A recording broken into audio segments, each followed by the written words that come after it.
오늘 말씀은 야고보서 5장 13절에서 16절까지 말씀을 함께 살펴보도록 하겠습니다. 야고보서 5장 13절에서 16절까지 말씀입니다.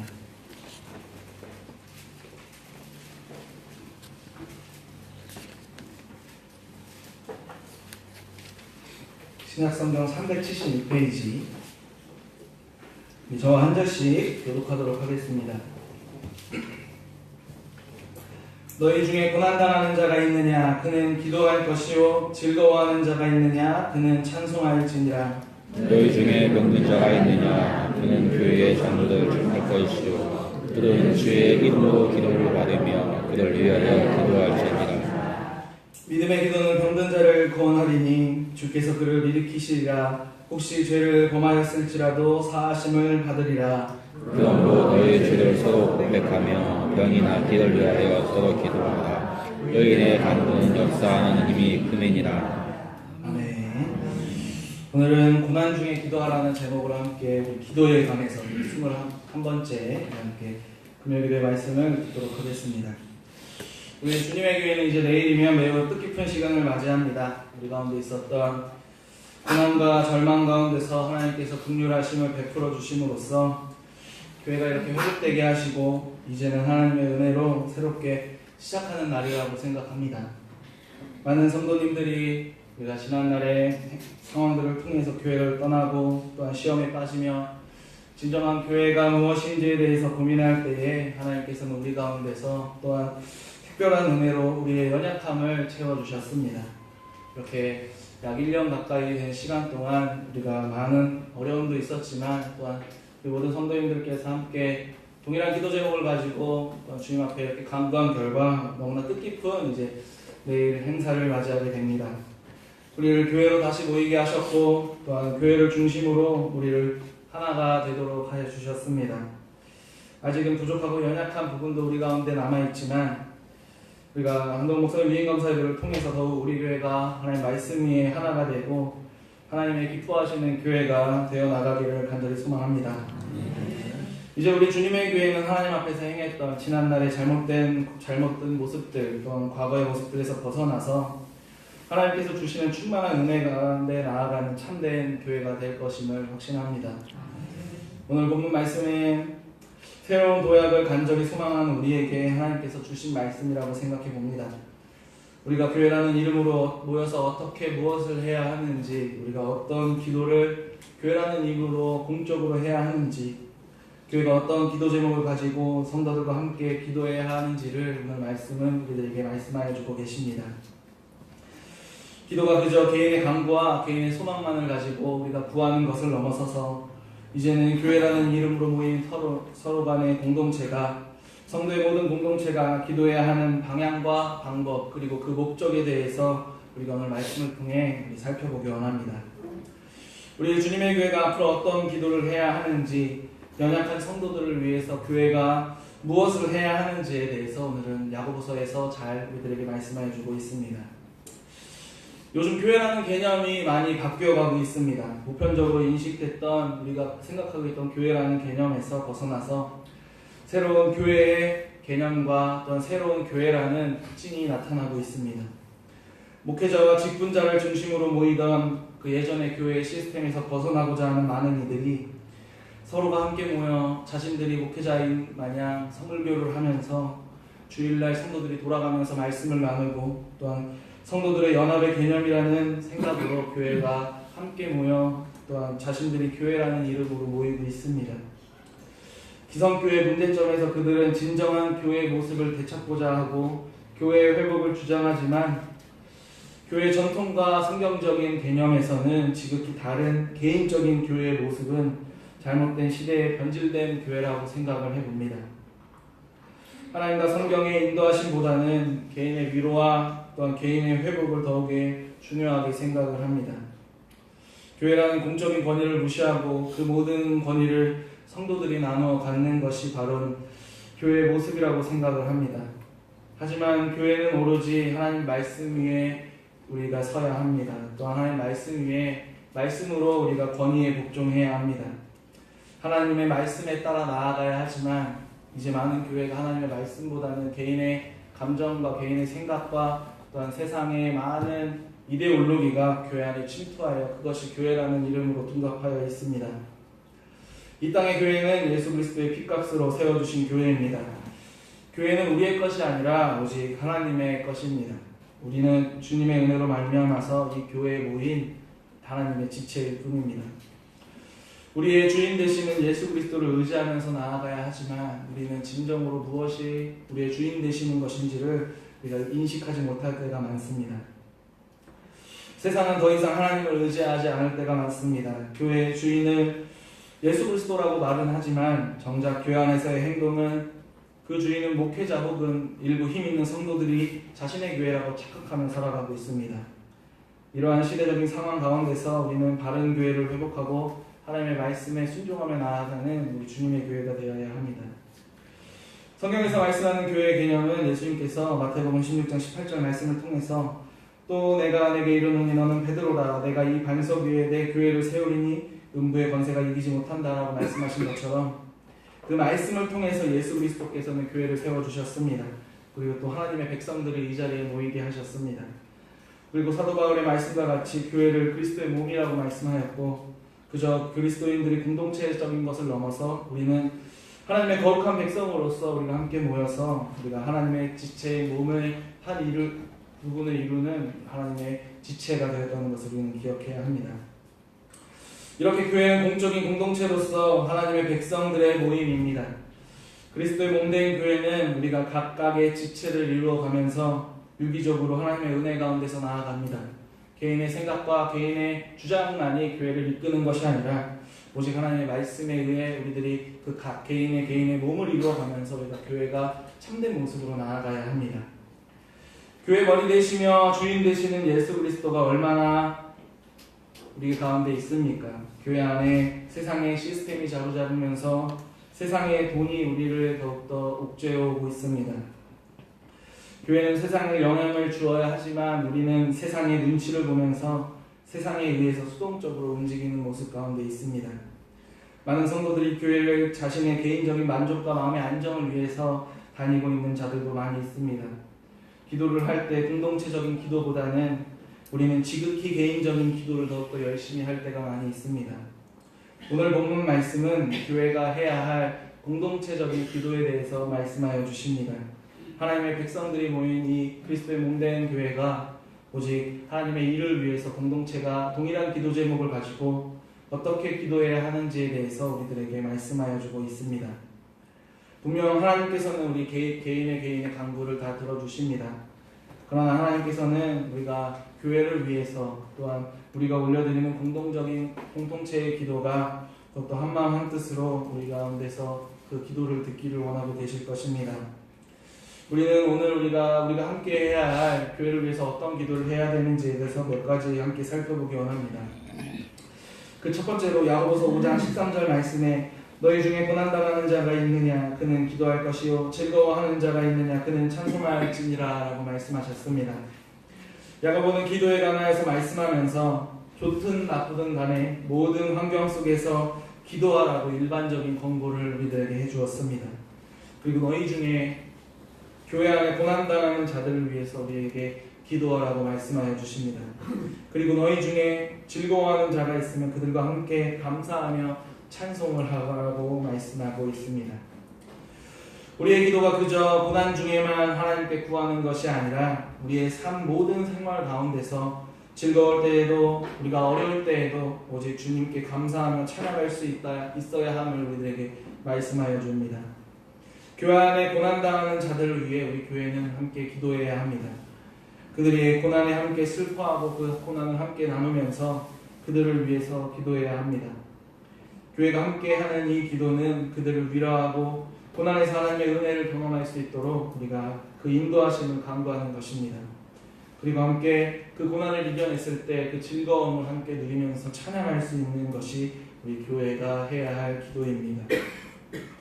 그러나 우리의 기도는 고난 중에는 간절한 기도를 많이 하지만 우리가 잘 될 때에는 감사하며 나아가지 못하는 경우가 많습니다. 교회는 어떠한 상황에 있더라도 온전히 하나님을 바라보며 균형 잡힌 신앙을 가지고 나아갈 수 있도록 기도해야 합니다. 그것이 하나님께서 세우신 교회에 모인 성도들의 1차적인 모습일 것입니다. 교회가 어려울 때는 많은 이들이 모여 새벽에 나와도 또한 금요기도에 많은 예배에 모여 함께 기도하지만 교회가 잘 될 때 많은 이들이 교회를 등지고 자신의 일에 멸도하는 경우가 많이 있습니다. 하지만 교회는 언제 어디서나 어떤 일이 발생할지라도 어떤 일이 있더라도 우리는 더욱더 동일하게 하나님 앞에 기도할 수 있어야 합니다. 아니 즐거울 때 우리들이 잘 될 때 하나님께서 은혜를 많이 베풀어 주실 때 더욱더 우리는 기도해야 합니다. 개인적인 기도를 넘어서서 교회도 또한 고난 중에 있는지 은혜 가운데 있든지 오직 그리스도께 감사하며 우리 주님의 교회는 이제는 매일매일을 동일하게 기도하며 나아가셔야 합니다.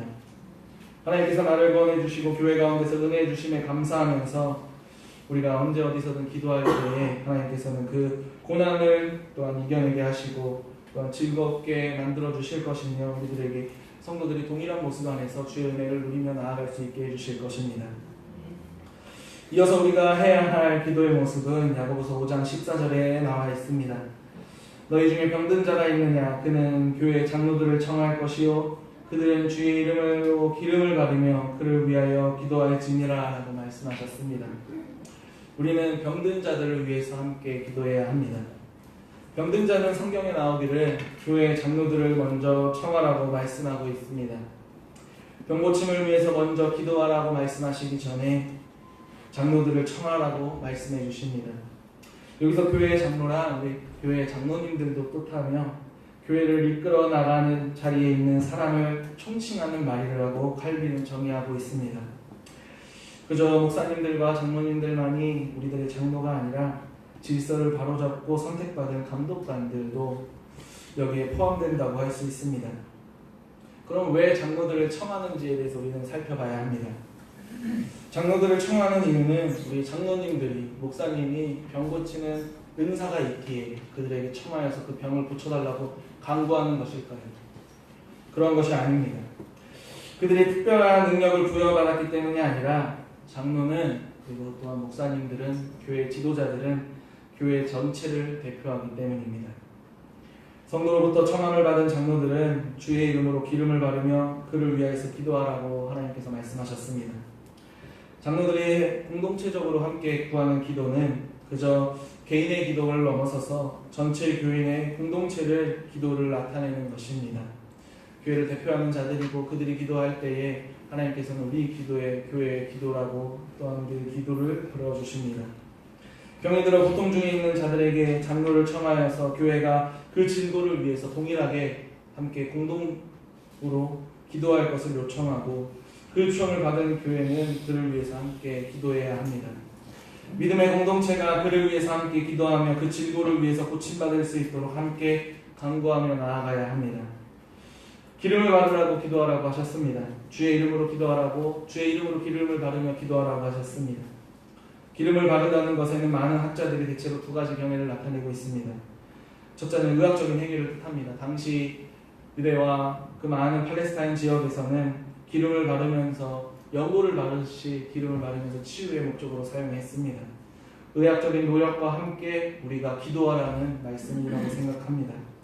의사의 손을 빌어 우리가 그 병고침을 위해서 열심히 또한 그 병고침을 위해서 힘쓰고 또한 열심히 기도하라는 하나님의 말씀입니다. 둘째로 기름 받는다는 것은 은유적인 의미로 이해하며 상징적인 것이라고 생각합니다. 하나님께서 기름 부으심으로 언제나 우리와 함께 해주신다는 것을 뜻하는 것이기도 합니다. 이 두 가지 견해는 모두 다 우리 가운데 타당하다고 생각합니다. 하지만 많은 학자들은 첫 번째 해석을 더욱더 많이 지지합니다.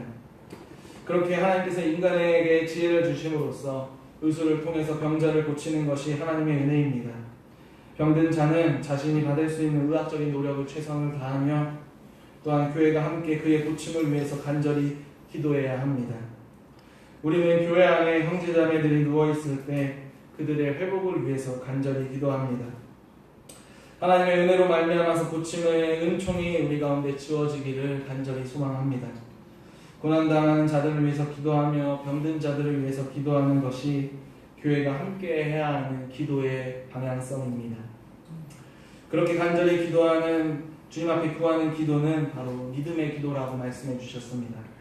15절 말씀에 믿음의 기도는 병든 자를 구원하리니 주께서 그들을 일으키시리라 라고 말씀해 주셨습니다. 믿음의 기도는 우리를 구원해 주신다는 말씀입니다. 믿음의 기도란 믿음을 가지고 우리가 하는 신실한 기도를 뜻합니다. 하나님께서 우리의 기도를 응답해 주시겠다라는 확실한 믿음을 가지고 간구하는 것입니다. 기도받은 사람의 믿음에 부합하는 기도입니다.